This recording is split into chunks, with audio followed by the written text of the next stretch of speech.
Welcome back to my channel. So today I'm going to be doing a Popeyes mukbang,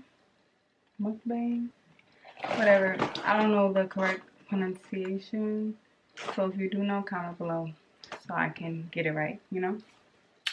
So I have chicken tenders, macaroni and cheese, and a biscuit, and then I have popcorn shrimp, and then I have barbecue sauce and water. So yeah.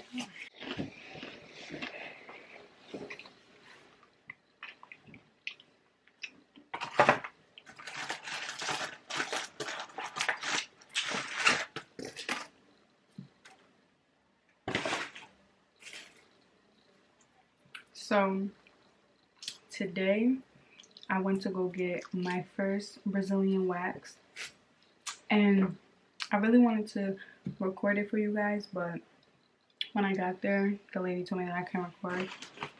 So I was like, that's whack. Everybody else records, but she said no, so I'm gonna just tell y'all about it. So I've been wanting to like get a Brazilian wax for like a minute now, because like me, like I have to shave. Well, like I don't have to, but I choose to shave like every single day just because I don't like hair down there or whatever. So I wanted to get Brazilian wax because people say that it takes longer to grow back. So I'm like, all right. So then I was watching YouTube videos, and I was watching all the videos, and it looked like it hurt so bad. It did hurt so bad, but that's why I was nervous, because I was watching all the videos and everybody's reactions, and it looked like it hurt. Everybody was like, oh, it's not that bad at the end, but your face was telling me that it hurt. So I went or whatever, and he told me that I couldn't record, so I put my camera away. And she told me to lay down on the table with my legs spread all the way open in like a butterfly position. So I did that, whatever. And it's just so awkward, like, especially somebody that you don't know looking like all up in your vagina. It was just really awkward for me.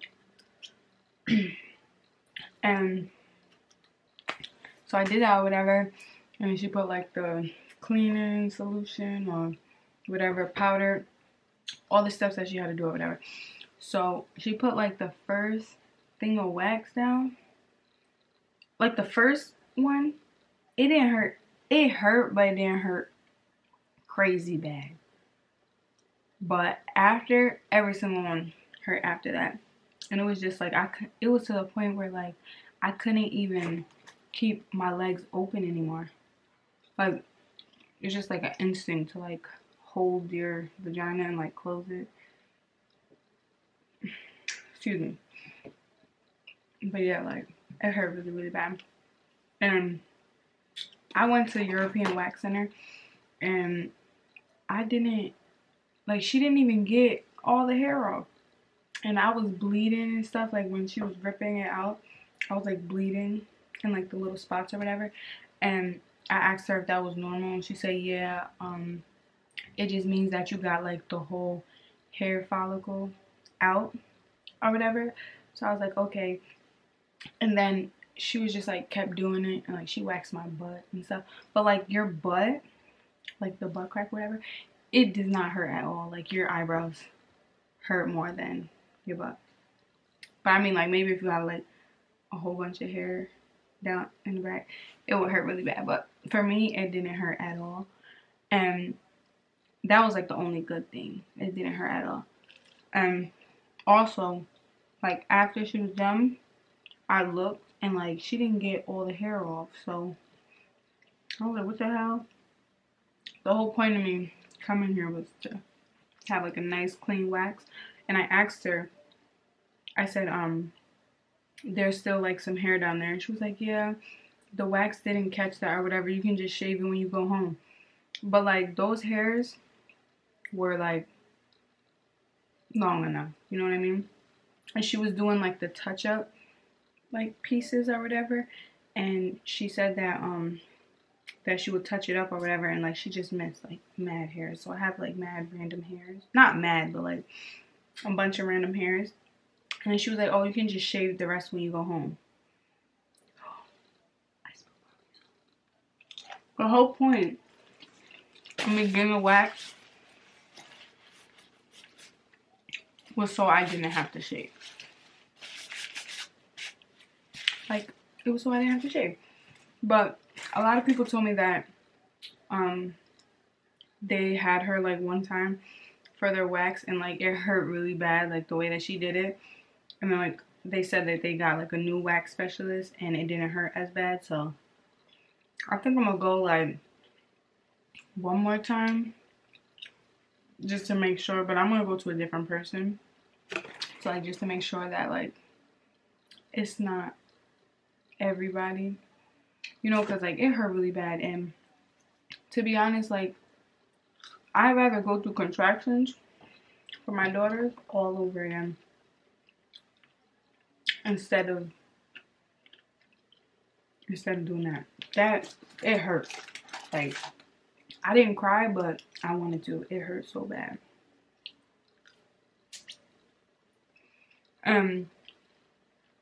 Like she was just like, man, I don't know.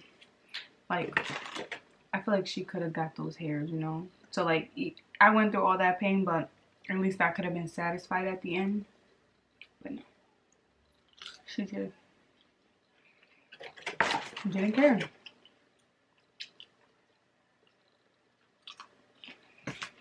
I got some questions.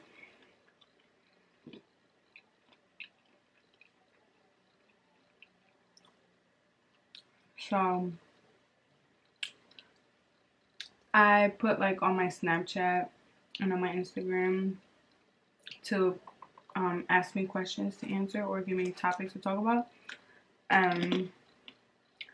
Someone said, how do you edit your videos? So I use my MacBook Pro and I just use iMovie, but I don't know, it's just easier for me. I use iMovie. Yeah. Then she said, was it nervous to start a YouTube channel? So it is nervous, like, to start a YouTube channel. Like when you get in front of the camera, it's just like you just have to like try to be yourself. Like it's hard for everybody to like just be yourself, like when you know that like a whole bunch of people are going to be watching it. So like you want to put like a good impression, but it is really like hard to be yourself, like especially in the beginning. And then like once you start, like you get more and more comfortable. And I feel like when I started my YouTube channel and I would like advertise it on like my Snapchat, Instagram, and Facebook, that like people would think like it's corny or whatever. But if it's something that you really like to do, and like I just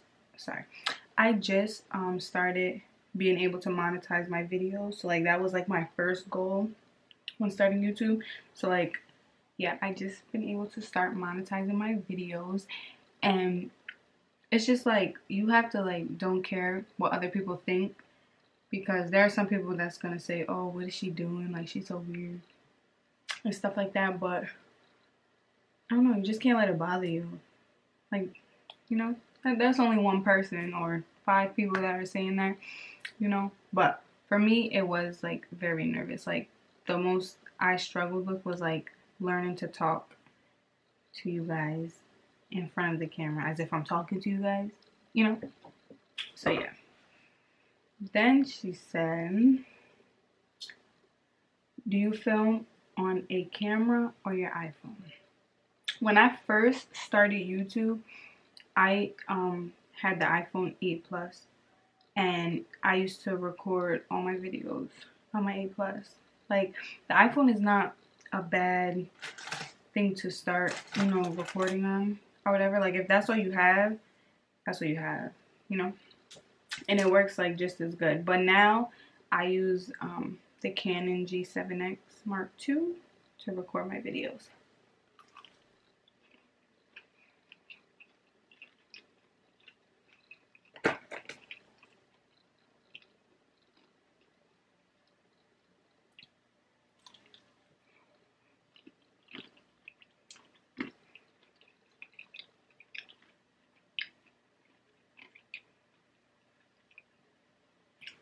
I just want to say, like, a lot of people, when they want to start YouTube, like, they think they have to, like, wait until they have, like, a really expensive camera or, like, the best lighting, you know, like a backdrop and stuff like this. Like, this is just my bedroom. These lights are just my vanity lights. I used to use my iPhone because I didn't have a camera or anything, so I was just using my iPhone. And then, like, I eventually saved up money to get the Canon G7X. But my advice is, like, if you want to do YouTube, like, just do it. You know, like, there could be, I feel like people that you don't know support you the most. So, like, you shouldn't worry about what other people, like, around you or, like, from your hometown, from your school, from whatever, what they think, because there's, like, a whole bunch of other people that, you know, they could love seeing what you do every day, love watching you vlog your life or do your makeup or whatever you do. If it's like tech videos or, you know, just whatever you do. Don't worry about the people around you that are saying like it's weird or like it's corny or stuff, because there's like a whole bunch of people that really would be entertained by it. So yeah, that's my advice. Just do it. Like, don't wait. Like, there's like, what are you waiting for? You know, just do it now. And like, as your channel grows and you save money, then you can get like all the fancy stuff, like a camera, lighting, like whatever. So yeah, if you want to do a YouTube channel, just do it now. Like, as soon as you're done with this video, go make a YouTube channel. Okay? What else? Someone asked me to talk about,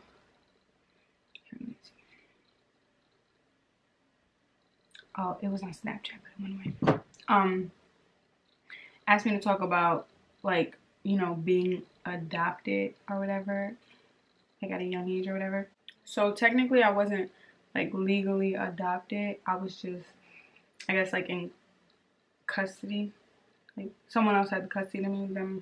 Someone else had custody of me besides my biological parents. However, whatever that means or whatever. But anyway, so I just know that like my biological mother, I guess she wasn't like capable of taking care of children or something like that.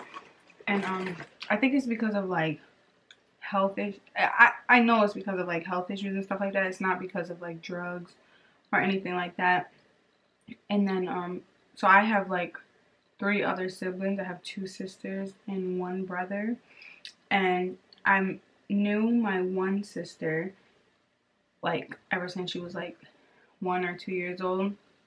And then I have another little sister, and I just like recently met her, I believe like a year and a half ago. I just met her. And then I have a brother that I never met him. Like, I don't know anything about him or anything like that.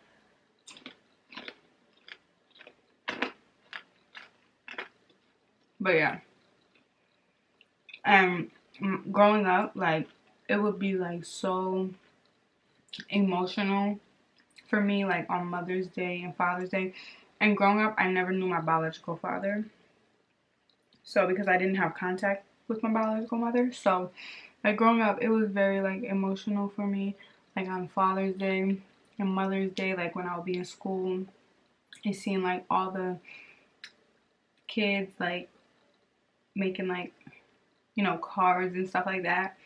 I felt like I didn't have anybody to make them out to.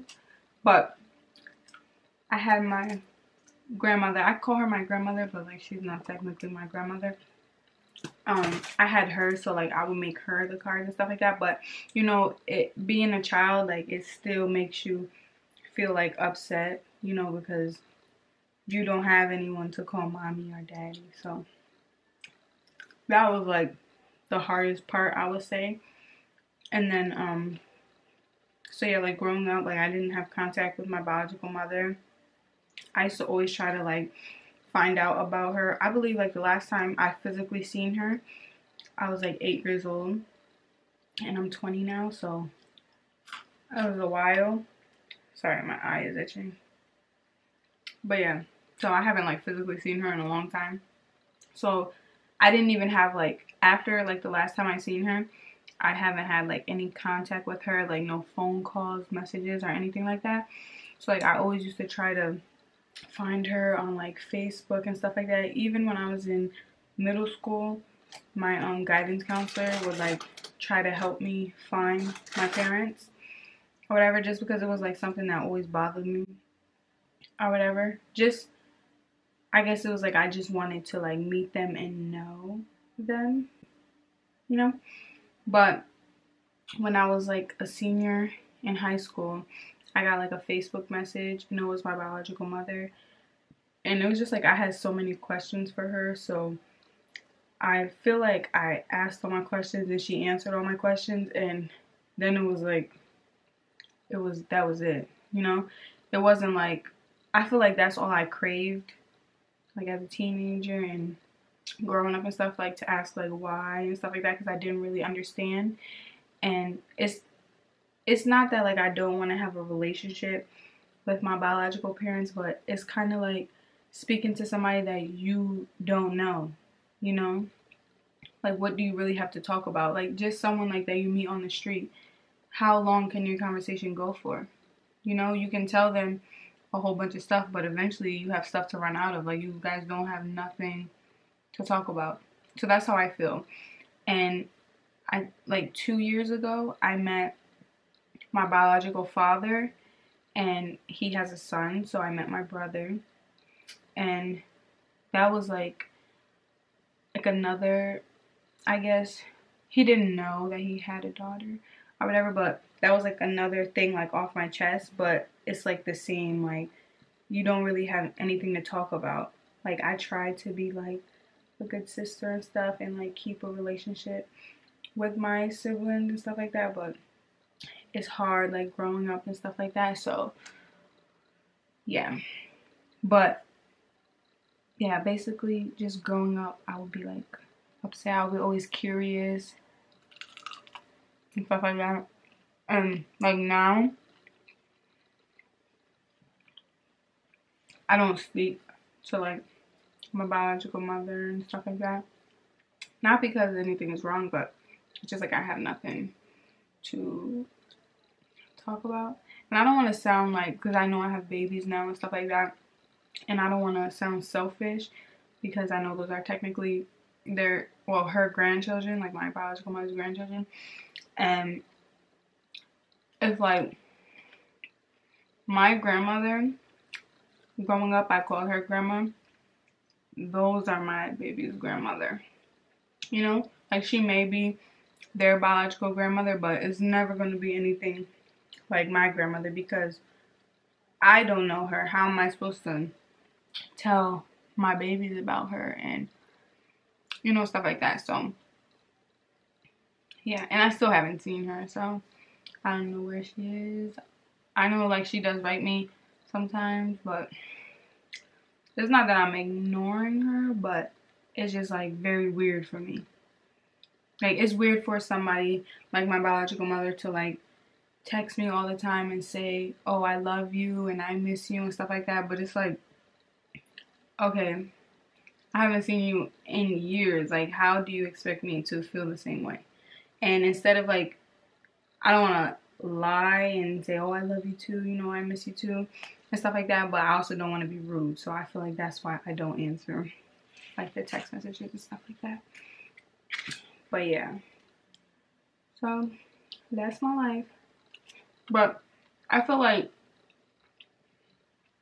the reason, like, well, not the reason, but like because of all of that stuff happening, I feel like that's what's going to make me like a very good mother to my daughters, because I know how it feels to like want a mom and like want somebody to call mommy and stuff like that. Just somebody there for you. Not saying I didn't have people there for me, but your mom, you know? So that's how I feel. So like I feel like I just want to give the world to my daughters, and I just want them to know I'm always here for them. And like they'll never go without me. So yeah. I love my babies, but I would have put them in the video, but they're sleeping. They go to sleep so early. At like 8:30. They're so cute. But yeah, so make sure you like this video. Comment below what videos you want to see, or if you guys have any more questions that you want to ask, and I will make sure to answer them. And yeah, so